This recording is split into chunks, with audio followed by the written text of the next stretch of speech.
Let us look at the another idea of what karma means in India. Every religion has three parts: philosophy, mythology, and ritual. Philosophy is the core or essence of the religion. Mythology explains this philosophy using stories and lives of great people. Ritual gives a more practical and visible form to the philosophy. Rituals are a form of karma. Most people need rituals to understand spiritual ideas. Abstract spiritual thoughts are hard for many people to grasp at first. So, rituals and symbols help us understand them. Symbols have always been used in religions. We think in symbols. Words are symbols of thoughts. Everything in the universe can be seen as a symbol. The universe is a symbol, and God is the essence behind it. These symbols are not just made up by people, they grow naturally in human minds. This is why certain symbols mean the same thing to many people.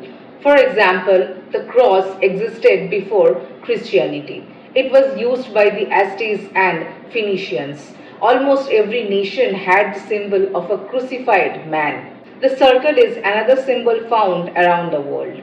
The swastika is one of the most universal symbols. It existed long before Buddhism. It was found in Babylon and Egypt.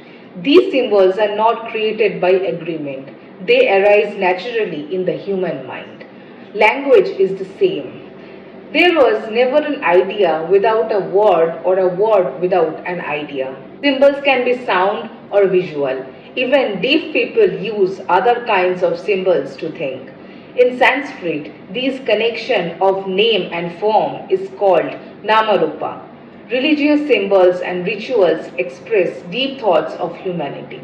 It is easy to dismiss rituals, but they affect people deeply. People who worship in temples change in some way. The temple and its rituals remind people of spiritual truths. So, rituals should not be rejected. They are part of Karma Yoga. Another part of Karma Yoga is understanding the power of words.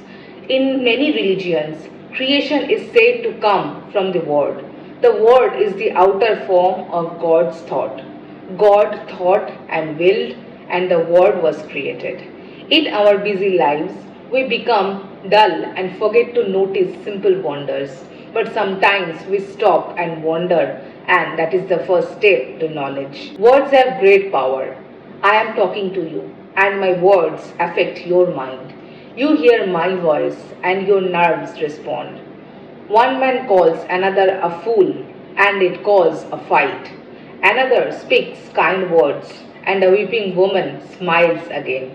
Words change people's moods.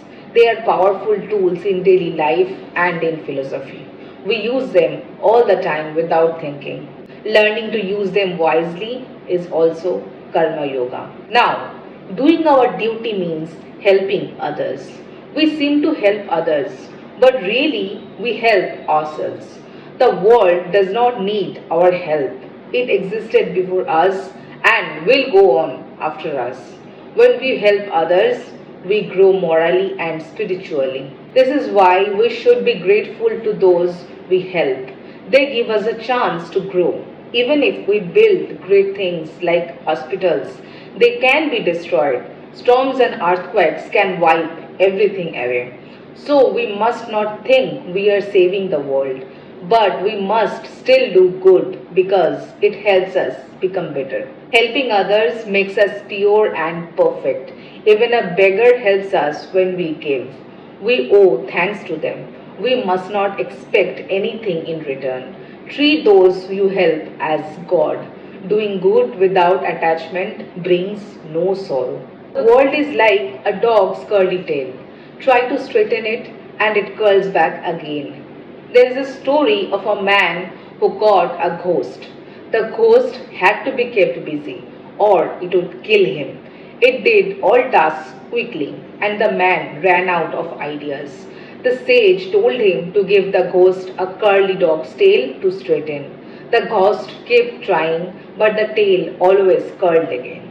Finally, the ghost gave up and promised not to harm the man. This story shows that we cannot fix this world completely. We must learn to work without attachment. Fanatics try to force the world to change, but fanaticism only brings hatred. Calm and loving people do the best work. They help the world and help themselves. We must avoid being fanatics. Remember the dog's curly tail whenever you are tempted to be one. So, to sum up, we owe everything to the world. Helping the world is a privilege. God is present in the universe and is always active. We must not hate anyone. We should love even those who do wrong.